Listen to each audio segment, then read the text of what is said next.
যিটো প্ৰপ'জেল আৰম্ভ হ'ল 2023 য'ত গুৱাহাটী উচ্চ ন্যায়ালয় সেই সময়ত মুখ্য ন্যায়াধীশ আছিলে সন্দীপ মেহতা ডাঙৰীয়া, তেখেত চিফ জাষ্টিছ থকাৰ সময়ত ফুল কোৰ্টত ইয়াৰ ডিচিশ্যন এটা লোৱা হৈছিলে যে আমাৰ বৰ্তমান যিটো উচ্চ ন্যায়ালয়ৰ কেম্পাছ আছে সেই কেম্পাছত আজিৰ তাৰিখত তাক নিয়াৰিকে কোৰ্টৰ প্ৰক্ৰিয়াটো চলাই নিবলৈ যথেষ্ট অসুবিধা হৈছে আৰু তেওঁলোকে ফুল কোৰ্টত এটা ডিচিশ্যন লৈছিলে যে আমি অসম চৰকাৰক অনুৰোধ কৰিম যাতে আমি এটা নতুন জুডিচিয়েল টাউনশ্বিপ বা ইণ্টিগ্ৰেটেড জুডিচিয়েল কমপ্লেক্স বনাবৰ কাৰণে ডিচিশ্যনটো লৈছোঁ আৰু অসম চৰকাৰ তাৰ কাৰণে সহায় বিচাৰিছিলে।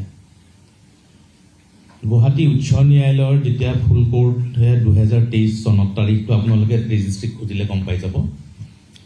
তেওঁলোকে কোনদিনাখন ডিচিশ্যন তেওঁলোকৰ প্ৰেছ ৰিলিজতো এইবিলাক সকলো কথা সন্নিৱিষ্ট হৈছে, অলৰেডি পাব্লিক ডমেইনত আছেই। যিহেতু কথাবিলাক এটা ভুল ধৰণে ব্যাখ্যা চলি আছে সেইকাৰণে আমি সেইখিনি কথা আজি আপোনালোকৰ আগত পুনৰ উত্থাপন কৰিব ওলাইছোঁ।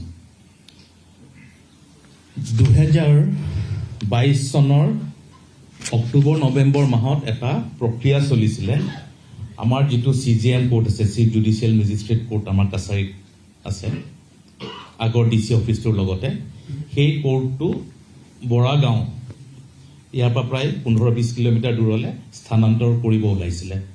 সেইখিনি সময়ত CJM কোৰ্টৰ যথেষ্ট আপত্তি হৈছিলে, তাৰ এডভকেটখিনি বা তাৰ লগত জড়িত সকলো ব্যক্তিৰ, আৰু লগতে ডিষ্ট্ৰিক্ট কোৰ্ট, হাইকোৰ্ট সকলোৱে সেইটোত সোমাই পৰিছিলে, সেই যিটো প্ৰটেষ্ট চলিছিলে।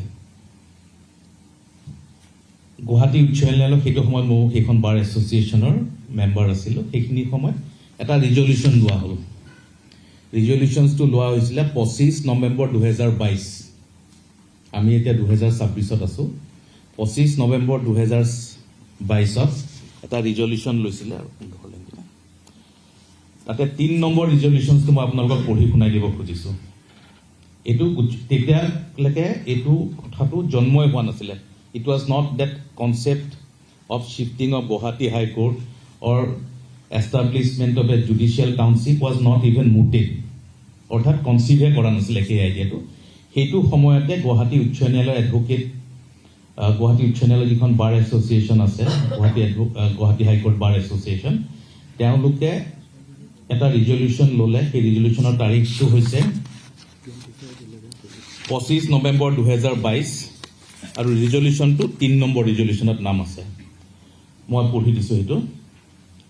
This meeting has discussed the sensitive issue of shifting temporary or permanent of the Chief Judicial Magistrate Court establishment Kamrup Metro at Guwahati, and it is resolved that the Guwahati High Court Bar Association shall have no objection if all the courts are shifted to one campus.